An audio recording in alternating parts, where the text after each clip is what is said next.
Hello friends, હું છું તૃપ્તિ। આજે આપણે બનાવીશું વેઇટ લોસ મગ। મિત્રો, તમે નિયમિત રીતે આવી રીતે જો નાસ્તામાં ફણગાવેલા મગનું શાક અથવા તો ફણગાવેલા મગનો નાસ્તો ખાશો તો તમારા શરીરમાં ક્યારેય વજન વધવાનો પ્રોબ્લેમ્સ નહીં થાય। તો ચલો અહીંયા આપણે બનાવી લઈએ સરસ મજાના એકદમ ફટાફટ બની જતા ફણગાવેલા મગનો નાસ્તો અથવા તો શાક।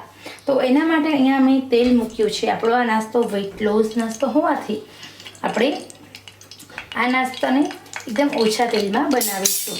તો અહીંયા આપણે એકદમ ઝડપથી આ નાસ્તો બને એના માટે 1 ચમચી તેલ મૂક્યું છે। પછી આપણે આ નાસ્તો જીરામાં બનાવીશું। જીરું થોડું સંતળાય એટલે આપણે એમાં એડ કરીશું હિંગ। હિંગ ઉમેર્યા પછી આપણે એક નાનું સમારેલું મરચું, મીઠા લીમડાના 2 પાન ઉમેરવાના છે અને સાથે સાથે આપણે એડ કરીશું ફણગાવેલા મગ। તો ફણગાવેલા મગ ઉમેરતા પહેલાં આપણે અહીંયા ગેસની આંચ સૌથી પહેલાં મીડિયમ કરી દઈએ। અડધી ચમચી હળદર ઉમેરીશું અને એ પછી 1 વાટકી ફણગાવેલા મગ ઉમેરી દેવાના છે। ફણગાવેલા મગ ઉમેર્યા પછી આપણે કેવી રીતે આગળ પ્રોસેસ કરવી આ સબ્જી બનાવવાની એવું તમને જણાવીશ। એકદમ ઝડપથી બની જાય છે આ સબ્જી, નાના મોટા સૌ કોઈને ભાવે અને સાથે પૌષ્ટિક છે। ફણગાવેલા એવું કહેવાય છે કે સ્પ્રાઉટ એટલે કે ફણગાવેલા કઠોળની અંદર પોષક તત્વોમાં વધારો થતો હોય છે।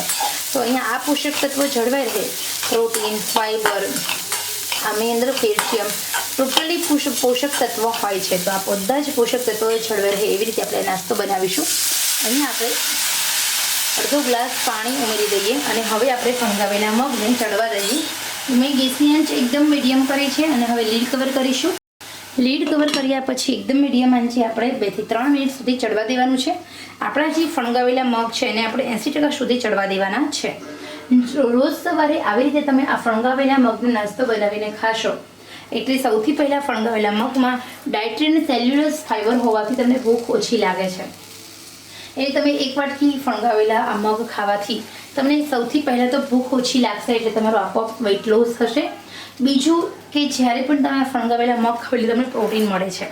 જ્યારે પ્રોટીન મળશે ત્યારે તમારા શરીરના મસલ સ્ટ્રોંગ થશે અને મસલ સ્ટ્રોંગ થવાથી તમારા શરીરની અંદર ચરબી આપોઆપ બહાર નીકળે છે। બીજું કે ફણગાવેલા મગની અંદર કેલ્શિયમ પુષ્કળ પ્રમાણમાં છે, પ્રોટીન છે, તમારા હાડકાં અને મસલ્સ એકદમ સ્ટ્રોંગ કરવાનું કામ કરે છે।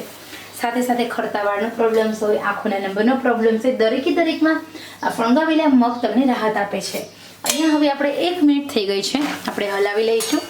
તળિયે ચોટતા નથી એનું ખાસ ધ્યાન રાખીશું। અત્યારે નમક એવું કશું જ એડ નહીં કરવાનું, માત્ર વઘારમાં હળદર અને પાણીથી જ આપણે એકદમ ધીમા આંચે ફણગાવેલા મગને ચડવા દેવાના છે।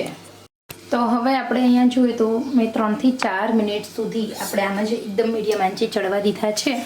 આપણા જે મગ છે ફણગાવેલા એકદમ સરસ ચડી ગયા છે। યાદ રહે, જ્યારે પણ તમે આ ફણગાવેલા મગનું આવી રીતે શાક બનાવતા હોય ત્યારે ગેસની આંચ એકદમ મીડિયમ રાખવાની, જેના કારણે એના જે પોષક તત્વો હોય એ બધા જ પોષક તત્વો નાશ ન પામે, જળવાઈ રહે।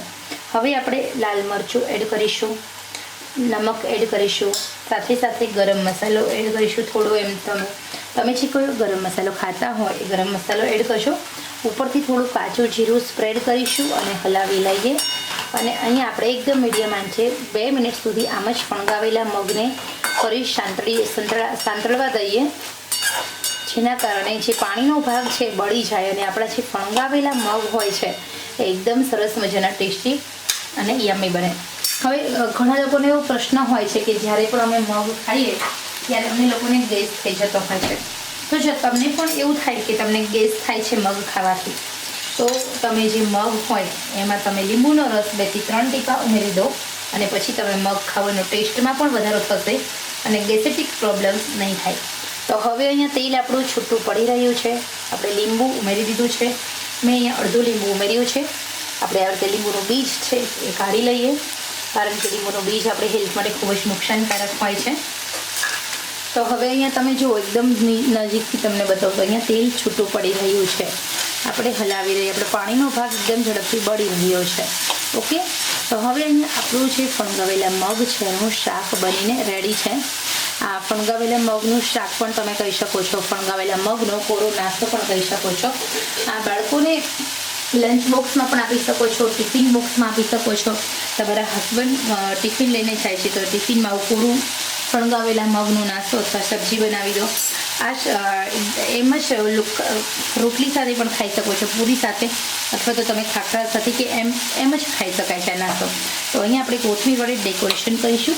તો ખરેખર મિત્રો આ સરસ મજાની રેસીપીનો વિડીયો તમને પસંદ આવ્યો હોય તો તમે ચોક્કસ લાઇક શેર સબસ્ક્રાઈબ કરજો. ખાસ કરીને આ રેસીપી એવા લોકો માટે છે કે જે લોકોને ભૂખ્યા નથી રહી શકતા ને ખાતા પીતા એમને વેઇટ લોસ કરવું છે, એમના માટે આ રેસીપી બેસ્ટ છે. તો ખરેખર આપ સૌને આ રેસીપી પસંદ આવી હોય તો ચોક્કસ તમે લાઈક કરજો. તમે પણ સવારે નાસ્તામાં આવી રીતે કઠોળ બનાવો, ફણગાવેલા મગ બનાવો. એક મુઠ્ઠી ખાશો ને તો પણ લાંબા ટાઈમ સુધી તમને ભૂખ લાગશે નહીં અને તમે એકદમ ફિટ રહીશું, એકદમ ફાઇન રહીશો, સાથે સાથે વજન પણ ઘટશે અને તમને ખબર પણ નહીં પડે. તો ખરેખર આજની આ માહિતી પસંદ આવી હોય ને તો ચોક્કસ તમે લાઈક શેર સબસ્ક્રાઈબ દિલથી કરશો. ચલો આપણે ફરી મળીશું નવા જ ઉપયોગી વિડીયો સાથે. ત્યાં સુધી આવજો.